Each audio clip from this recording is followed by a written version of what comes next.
bem, pessoal, continuando então com a análise dessa questão dos planos da natureza, das dimensões, apenas recordando que são figuras de linguagem essa questão de plano superior, plano inferior.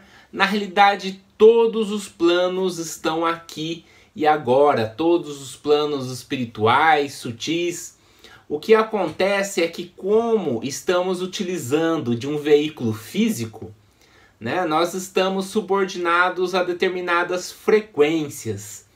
Né? Existe um espectro eletromagnético que vocês estão vendo, e olha só a minúscula faixa que nossos olhos captam aquilo que consideramos a luz visível. Então é uma faixa de frequência bem estreita. Então mesmo no plano físico existe muita coisa que a gente não percebe, a exemplo das ondas de rádio, né? Se fosse possível percebermos as ondas de rádio, o plano físico seria totalmente diferente, né? A nossa percepção do plano físico seria totalmente diferente do que é hoje, com a percepção estreita na faixa luminosa de frequência eletromagnética. Então, para comparar, para fazer um paralelo, aí, uma metáfora do como seria essa questão de todos os planos estando aqui e agora, vamos imaginar uma caixa d'água, né? Imaginem uma caixa d'água e vamos encher essa caixa d'água de pedras. Então a gente enche de pedras até em cima. Agora vamos colocar areia. O que acontece? A areia é uma partícula menor, entre aspas, mais sutil do que as pedras. Então ela interpenetra os espaços, ela entra pelos espaços existentes entre as pedras. Então nós vamos ter uma caixa com dois tipos, entre aspas, de matéria, uma de pedra e uma de areia, né? Nessa metáfora, nessa comparação, poderíamos dizer que as pedras seriam um plano físico, né? As partículas atômicas que compõem esse plano material, que consideramos material, né? Pela nossa percepção, e a areia, o plano astral, que é aquele que vamos no momento em que dormimos, ou que estamos antes de encarnar, ou que vamos após desencarnar, né? É o plano espiritual dos espíritas. Então, veja bem, dois tipos de matéria, mas não ocupando o mesmo espaço, uma interpenetrando a outra, a mais sutil interpenetrando a mais densa, né? Então, continuando nessa análise, imagine agora que vamos colocar água.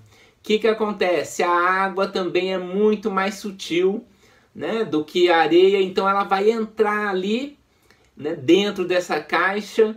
Então ela vai entrar entre os espaços dos grãozinhos de areia, vai entrar a água, e nós teremos então, obviamente, a água interpenetrando a areia, que é mais densa, e consequentemente também as pedras, que são bem mais densas.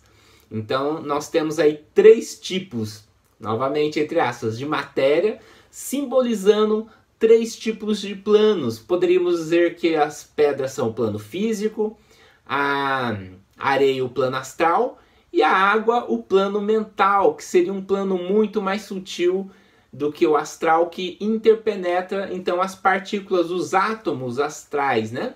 Então, quem estaria no mundo pedra não teria percepção da pessoa que estaria no mundo areia, muito menos no mundo água, né? Quem estaria no mundo areia teria percepção, poderia ter essa possibilidade de ter a percepção do mundo pedra, né? Ou seja, quem está no mundo astral pode perceber o plano físico, se houver as condições para tal, né? Isso, no entanto, que ocorre o fenômeno da mediunidade graças a essa possibilidade de intercâmbio, né, entre o plano espiritual e o plano físico, sendo muito mais difícil do plano físico atingirmos então o plano astral. Não é que é mais difícil, mas é mais... necessita do médium, né? De uma pessoa que tem a possibilidade da psicofonia, da clarividência. Agora, a consciência que está no plano astral, ela consegue... o plano astral abarca o plano físico, né? Então ela consegue, já visto nos livros de André Luiz, psicografado pelo Chico Xavier, a consciência consegue visitar o plano físico e até mesmo ver os seus entes queridos, né? Enquanto os entes queridos estão dentro do corpo físico, é claro que ela não consegue, exceto no médium, né? Não consegue interação. Mas no momento que dormimos, né, a consciência extrafísica, né, a pessoa do lado de lá, consegue interagir facilmente com o ente querido encarnado. Então é o inverso. Quando estamos acordados, eles não nos acessam, como se a gente estivesse dormindo. Quando estamos dormindo, eles acessam como se a gente estivesse acordados, né? É claro que temos grande dificuldade na lembrança dessa interação. Mas retornando à ideia, então, todos os planos estão aqui agora, sendo que os planos espirituais são uma continuação do espectro além do físico, né? Imaginando, existe esse espectro eletromagnético físico em vibrações muito mais sutis, além da percepção de nossos equipamentos científicos. Existem como se fossem outras oitavas, né? Sucessivamente, escapando então dessa realidade física e adentrando realidades cada vez mais sutil, né? Algo interessante, né, que poderíamos até comparar é a questão da física quântica, né, a física das partículas, que sobre determinada interpretação nos mostra comportamentos tão estranhos, né? Os próprios físicos comentam que se você entender física quântica, então você na verdade não entendeu nada. Então a partícula ora está aqui, ora sumiu, ora aparece lá. Então existe aquele fenômeno da não localidade. Então percebam que mesmo a nossa física já está adentrando questões aí bem interessantes, né? E em algumas interpretações, algumas opiniões, estaria aí já adentrando a questão dos planos não físicos, os planos extrafísicos, né? Falar em não localidade, né, pela física quântica, seria apenas um nome, assim como falar em plano astral, em plano extrafísico, já que não localidade dá a ideia de algo que não é físico, que não está na questão de distância, tomando por base aquela questão das dimensões, né? Então a partícula pode viajar daqui até aqui, né, sem percorrer essa distância, ou seja, está instantaneamente nesses dois lugares. Então eles chamam de não localidade. É uma ideia bem avançada que extrapola essas questões que a gente está acostumado do mundo material, mas é uma teoria, é algo que existe uma matemática, que existe uma ciência se desenvolvendo. Quem sabe aí no futuro, né, teremos estudos bem interessantes nessa área, convergindo aí, quem sabe, né, para essa questão dos planos extrafísicos também. Agora, comentando a respeito dessa questão do espectro eletromagnético, de física quântica, de dimensões, eu não falo isso para dar vamos dizer assim, fazendo média com a ciência, né, ou para fazer aí, sei lá,